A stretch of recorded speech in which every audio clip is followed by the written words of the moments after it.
तो आ चुका हूँ मैं पूरे 10 दिनों के बाद। आई नो कि तुम लोग मुझे भूल गए होंगे, बट मैं नहीं भूला। दोस्तों, हमारे द्वारा बोला गया एक एक शब्द एक मंत्र होता है। ये किसी के जख्म को भर सकता है तो किसी को जख्म दे सकता है, पर जब हम कभी कभी उन शब्दों का इस्तेमाल गलत तरीके से करते हैं तो उसके कारण हमारा बहुत नुकसान होता है और कई बार इसकी भारी कीमत भी चुकानी पड़ती है। 12 साल की अंशु को अपने परिवार के साथ एक नए घर में शिफ्ट हुई थी। नए जगह पर आने के कारण वो बिल्कुल भी अकेली थी। उस जगह पर उसके कोई भी दोस्त नहीं थे और इसीलिए उस वक्त उसे सबसे ज्यादा एक दोस्त की जरूरत थी। एक रात भयंकर तूफान और बारिश हो रही थी। यांसु को अपने कमरे में बैठकर मैगजीन पढ़ रही थी। थोड़ी देर बाद उसे अचानक एक आवाज आई, मेरा नाम लिका चान है, प्लीज मुझे अंदर आने दो, बाहर बहुत ठंड है। यांसुको ने क्यूरियस होकर दरवाजा खोला तो उसे वहाँ कोई नहीं दिखा।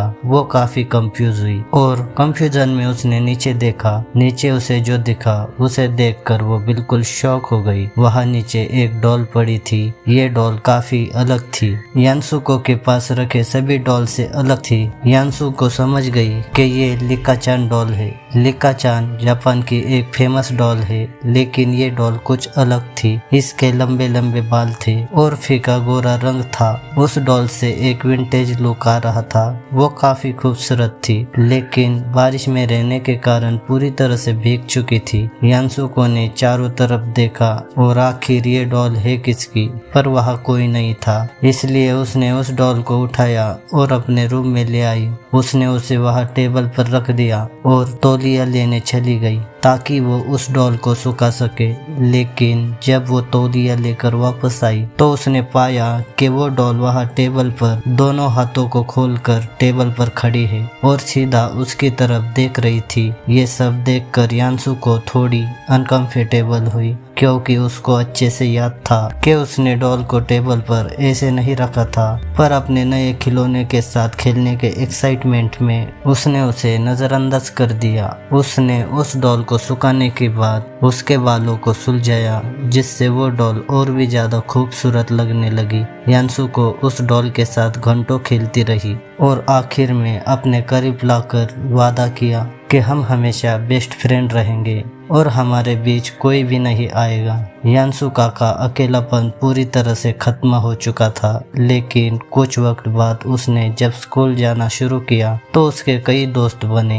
एक बार उसने अपने 2 दोस्त मजुकी और कियोके को अपने घर इनवाइट किया। शाम को दोनों यांसुका के घर पहुंचे। मजुकी ने यांसुका के बेड पर लिका चान डॉल को देखा तो वो अपनी हंसी नहीं रोक पाई और उस डॉल पर हंसते हुए बोली कि तुम अब भी इस डॉल के साथ खेलती हो। उसने यांसुका को कहा कि वो अब प्रैक्टिकली टीनेजर्स है और बस छोटे बच्चे डॉल के साथ खेलते हैं। अपने दोस्तों की बात सुनकर यांसुको ने लिका चान को डस्टबिन में डाल दिया और बोली, अरे ये तो बस ऐसे ही, यह बेकार है।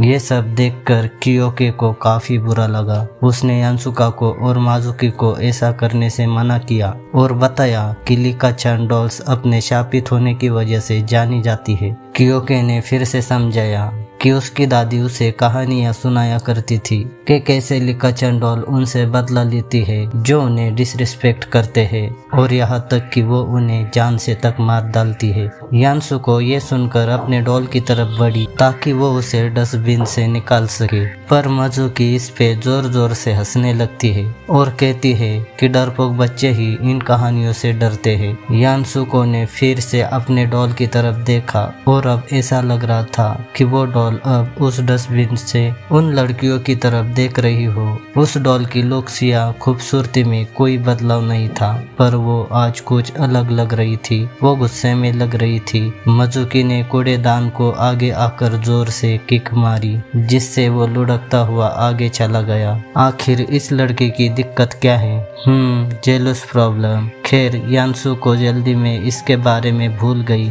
और वो तीनों साथ में मस्ती करने और घूमने चले गए। निकलते वक्त यांसुको को अपने डॉल के लिए बहुत बुरा लगा, लेकिन उसने सोचा वो अब बड़ी हो गई है और शायद वक्त आ गया कि वो अब बड़ी हो जाए और एक डॉल से खेलना बंद करे। तो उसने डॉल को वही डस्टबिन में छोड़ दिया। अगले दिन स्कूल में मजुकी का कोई अता पता नहीं था। यानसुको और कियोके तुरंत परेशान हो गए। बाद में उस दिन पता चला कि मजुकी की बहुत ही दर्दनाक मौत हो चुकी है। स्कूल में तो हर तरफ ये अफवाह फैल रही थी कि मजुकी की मौत सिर्फ एक हादसा नहीं बल्कि उसकी हत्या हुई है और उसके गले में छोटे छोटे होल पाए गए हैं, जैसे किसी ने पेंसिल से बार बार गोदा हो। यानसुको तुरंत समझ गई ये उसकी गलती है और वो दौड़ती भागती अपने घर की तरफ निकली। रूम में आकर उसने उस डस्टबिन की तरफ देखा तो लिका-चान वहाँ से गायब हो गई थी। क्या लिका-चान डॉल का श्राप सच है? लेकिन ये नहीं हो सकता। यानसुका के पेरेंट्स जब घर आए तो वो बहुत ही बुरी तरीके से रो रही थी। उसने अपने पेरेंट्स को सब कुछ बताया हुआ था। उसके पेरेंट्स ने उसे दिलासा दिया और बताया कि आज कूड़े वाली गाड़ी आई थी और कूड़े के साथ डॉल को भी ले गई। उन्होंने ये भी वादा किया कि अगले दिन वो वैसे ही नई डॉल लेकर देंगे। यानसुको अपने बेड पर लेट गई और धीरे धीरे मजुकी की मौत और उस डॉल के बारे में सोचते सोचते सो गई। तभी किसी की आवाज आई। तुमने कहा था ना कि हम साथ रहेंगे। यानसुको ने अपने कमरे में चारों तरफ देखा पर वो डॉल कहीं नजर नहीं आई। उसे लगा कि वो उसके मन का वहम है। तभी अचानक एक बार फिर से आवाज आई। मेरा नाम लिका-चान है और तुम एक छोटी और मक्कार लड़की हो। यानसुका पूरी तरह से डर गई। वो तुरंत खड़ी हुई और अपने फोन की लाइट जलाकर इधर उधर देखने लगी। उसकी धड़कनें तेज हो चुकी थी। उसका दिल जोर जोर से धड़क रहा था पर वहाँ कुछ भी नहीं था। और इस सन्नाटे में अचानक एक डरावनी हंसी आई और उस शापित डॉल ने एक बार फिर कहा, तुमने मुझे डस्टबिन में फेंक दिया था। आवाज इस बार ऊपर से आई थी। जैसे ही यानसुको ने टॉर्च ऊपर की तरफ किया तो वहाँ सीलिंग पर थी वो श्रापित डॉल और अचानक उसने सीलिंग से जंप किया। इससे पहले यानसुको चिल्लाती, उससे पहले ही लिका-चान की नोकीली पतली उंगलियां यानसुको के गले पर लगातार हमला करके उसे छल्ली कर रही थी। यानसुको बचने की कोशिश करती रही पर आखिर में चारों तरफ अंधेरा छा गया और यानसुका की दर्दनाक तरीके से मौत हो गई। अगली रात उसी शहर के घर में रहने वाली एक छोटी सी अकेली बच्ची को दरवाजे से एक आवाज आई, मेरा नाम लिका-चान है, बाहर बहुत ठंड है, प्लीज मुझे अंदर आने दो। और हमेशा की तरह एक बार फिर लिका-चान को अपनी एक नई बेस्ट फ्रेंड मिली।